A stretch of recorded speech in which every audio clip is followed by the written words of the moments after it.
Elizabeth Lee, how did you get into the mindset of the battle between Klorel and Skaara? Skaara was a prisoner for 3 years.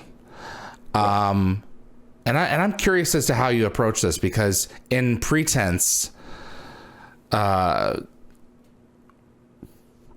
is given an opportunity to speak for himself on the stand, and what he chooses to say is, "What I suffer each day is worse than death." And he talks about reaching out his hand to kill his brother-in-law in the end of season 1.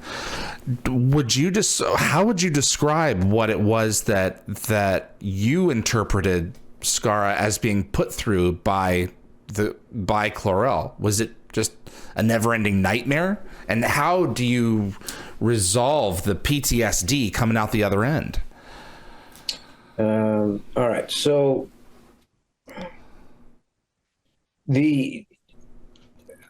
I designed Skaara to begin with along very mythic lines. So he started as an archetype and turned into this mythic figure, this ingenue type, and it was very crafted in that way. And it sort of, I was like building a little internalized Pinocchio, and I was Geppetto. And it was very intentional. Like he's gonna be like this, and I want him to elicit these emotions, and he's gonna stand for this, and he's gonna represent that. And it was very clear and very solidified. And then I just stepped into it and gave it life. So by the time we got to, and that's where the work is, of turning all that mythicness into something relatable and organic. So I won't go into the details. That's all sausage making.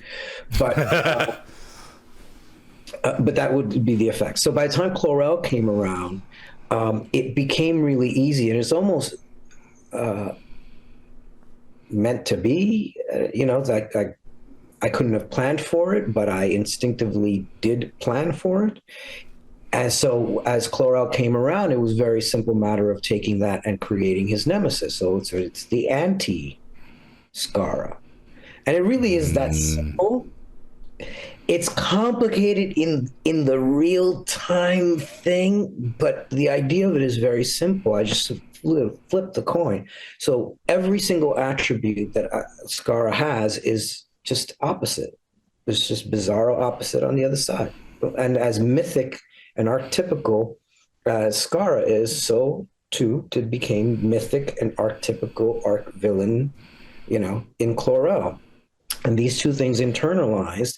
Look, I'm a philosopher, and I've always been a philosopher, right? Ever since I was a kid, naturally, and then I studied it. So this just goes right back to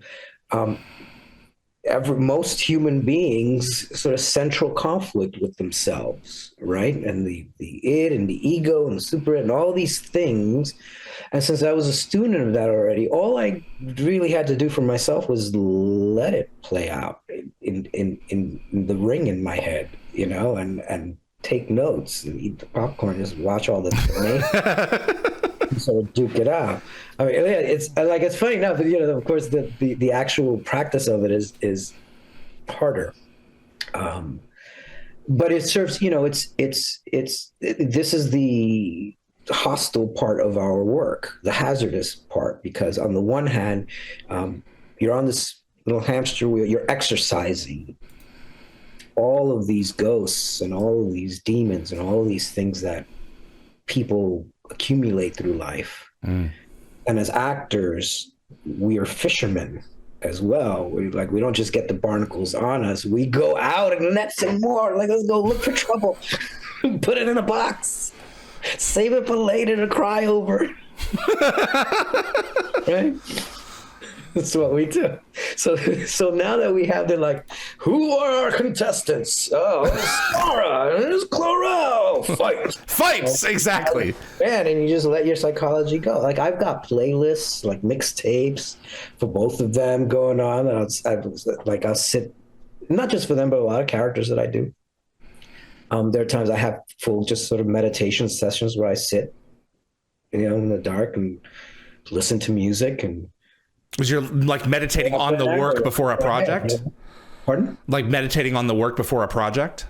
Yeah, on the character, on Okay. the story, on how he feels it, and projecting that and empathizing. The characters. That's always sort of the greatest tool that I've developed for myself is my empathic engine to empathize with these fictional characters.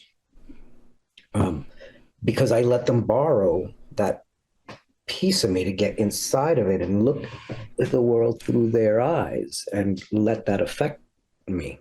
And I understand what they're feeling because those feelings are familiar, because I remember when I was betrayed. I remember when I remember when I was trusted. And I remember when I was, right, all these things. And you let that character remember as well.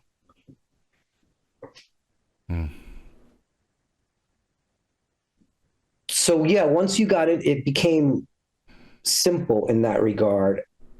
And so I think maybe what was the hard part, if there's a from the audience's point of view, it's all complicated, but from the audience's point of view, the challenge is